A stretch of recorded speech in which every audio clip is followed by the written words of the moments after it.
शिरोमणी गुरु रविदास महाराजांची आज 649वी जयंती या ठिकाणी आहे।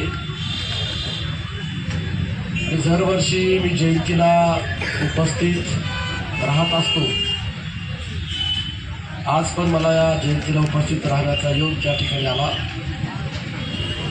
तुम्हा सर्वांना या जयंतीच्या मनापासून मी या भागाचा लोकप्रतिनिधी म्हणून सर्व जनतेच्या वतीनं सर्वप्रथम मी आणखी लाख या ठिकाणी शुभेच्छा या ठिकाणी देतो। मी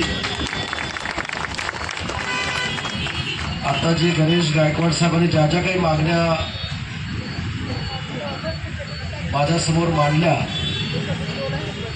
त्या मागण्याचा सुद्धा योग्य विचार नगरपालिका, महाराष्ट्र शासन यांच्या माध्यमातून सोडवण्याचा प्रयत्न मी त्या ठिकाणी करेन। आधीचं मी बोलणार नाही, कारण मला आणखी सकाळी 9 वाजल्यापासून ते संध्याकाळी 10 वाजेपर्यंत प्रचार रॅलीच्या सभा त्या ठिकाणी आहेत। खरं तर खूप उशीर झाला आहे। तुम्ही बघितलं असाल की आपल्या महाराष्ट्राचा एक दमदार दिलदार नेता आपल्याला या ठिकाणी सोडून गेलेले आहेत आणि त्यांना सुद्धा आपण या ठिकाणी भावपूर्ण श्रद्धांजली या ठिकाणी आपण अर्पण या ठिकाणी केली। आणि काल त्यांना श्रद्धांजली म्हणून राज्य शासनाच्या वतीनं त्या महायुतीच्या सर्व नेत्यांनी खरोखरी जर त्यांना श्रद्धांजली व्हायची असेल तर त्यांच्या पत्नीला या राज्याचं उपमुख्यमंत्री पद दिलं पाहिजे, हे महायुतीच्या नेत्यांची भावना त्या ठिकाणी होती। आणि म्हणून जाणीवपूर्वक काल लवकरात लवकर तो निर्णय त्या ठिकाणी घेण्यात आला। आणि मीही आदरणीय आमच्या वहिनी सुनित्रा अजित पवार यांचा सूचक सुद्धा मी त्या ठिकाणी झालो आणि कालच्या काल शपथविधी त्या ठिकाणी होऊन दादांना श्रद्धांजली, उपमुख्यमंत्री म्हणून त्यांच्या पत्नीला श्रद्धांजली वाहण्याचं काम आम्ही त्या ठिकाणी केलेलं आहे।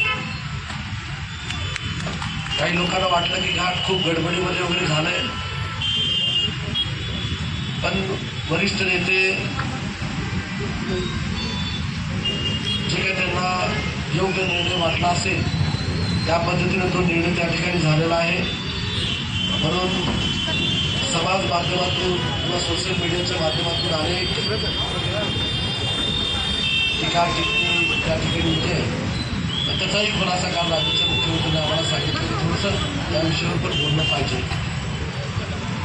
आज आपण जयंती साध्या पद्धतीने या ठिकाणी आपण केली, त्याबद्दल मी समाज बांधवांचे सुद्धा मी मनापासून सुधीरजी तुमच्या सगळ्यांचा आभार या ठिकाणी व्यक्त करतो।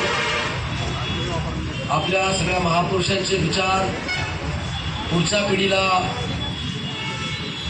त्यांची प्रेरणा घेण्याकरता माहीत असले पाहिजे, म्हणून आपण या महापुरुषांच्या जयंती आपण त्या ठिकाणी साजरा करीत असतो। आणि दरवर्षी मी पाहत असतो, जरी आपल्या शहरामध्ये छोट्या प्रमाणात समाज जरी असला तर विजन असणारा समाज आहे, समाजाला दिशा देणारा सर्व नेतृत्व या ठिकाणी आहे। आणि म्हणून संबंध महाराष्ट्राला आपल्या माध्यमातून एक चांगलं संघटन करण्याचं काम या उदगीर शहरातून या सर्व नेतृत्वाच्या माध्यमातून त्या ठिकाणी होत असतं। आणि म्हणून गुरु रविदास महाराजांच्या जयंतीनिमित्त आपण सचिन भैया CEO आपण या ठिकाणी बसू आणि लवकरात लवकर संत रविदास महाराजांचे जे भवन आहे त्याचं सुद्धा भूमिपूजन कशा पद्धतीनं चांगल्या पद्धतीने कशा प्रकारे हे सुद्धा बघण्याचं मी त्या ठिकाणी करेन। परत एकदा मी जयंतीनिमित्त तुम्हा सर्वांना नम्रपूर्वक या ठिकाणी शुभेच्छा देतो आणि पुढच्या कार्यक्रमात जाण्याची मला परवानगी या ठिकाणी मागतो। धन्यवाद।